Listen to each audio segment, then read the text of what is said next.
এয়া দেখিছেনে আজি মই কি বনাবলৈ ৰেডি কৰি আছোঁ। তাৰ মানে উৰহি, আলু, বিলাহী এই গোটেইখিনি মই এটা প্ৰেছাৰ কুকাৰত দিম। তাৰপিছত ইয়াৰ লগত মই এড কৰিম শুকান মাছ আৰু কেঁচা জলকীয়া। এই গোটেইখিনি একেলগে মই কি কৰিব দিম, ইয়াত প্ৰেছাৰ কুকাৰত 3বাৰমান চিটি মাৰিব দিম। চিটি মাৰাৰ পিছত যেতিয়া ই সিজি যাব, সিজি গ'ল নহয়, তাৰপিছত মই কি কৰিম, এক্সট্ৰাকৈ এয়া শুকান মাছ আৰু জলকীয়াখিনি ওলাই মই ইয়াত নিমখ এড কৰিম। তাৰপিছত এয়া খুব ভালকৈ মেছ কৰিম। তাৰমানে গম পাইছেনে, আজি মই ট্ৰেডিশ্যনেল ইৰম্বা বনাম। আমাৰ মণিপুৰী ট্ৰেডিশ্যনেল হয়, এইটো এটা ডিছ হয়।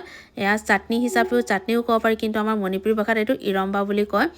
এয়া খুব ভাল লাগে খাই পেলাই, আপোনালোকে এনেকৈ ট্ৰাই কৰি চাব খাই পেলাই। এয়া চাওকচোন, আকৌ গোটেইখিনি উৰহি আলুখিনি গোটেইখিনি একেলগে খুব ভালকৈ মেছ কৰিব লাগিব।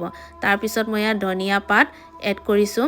দেখোঁতে কিন্তু কালাৰটো কিবা ধৰণে, কিন্তু খাওঁতে আপোনালোকে গম পাব। এয়া মোৰ আজিৰ লাঞ্চ থালি হয়। এয়া দেখিছেনে আপোনালোকে, অমলেট আৰু বিলাহী চাটনি, কেঁচা বন্ধাকবি আৰু কেঁচা লাই শাক, আৰু এয়া মই একেলগে মই এয়া খাম।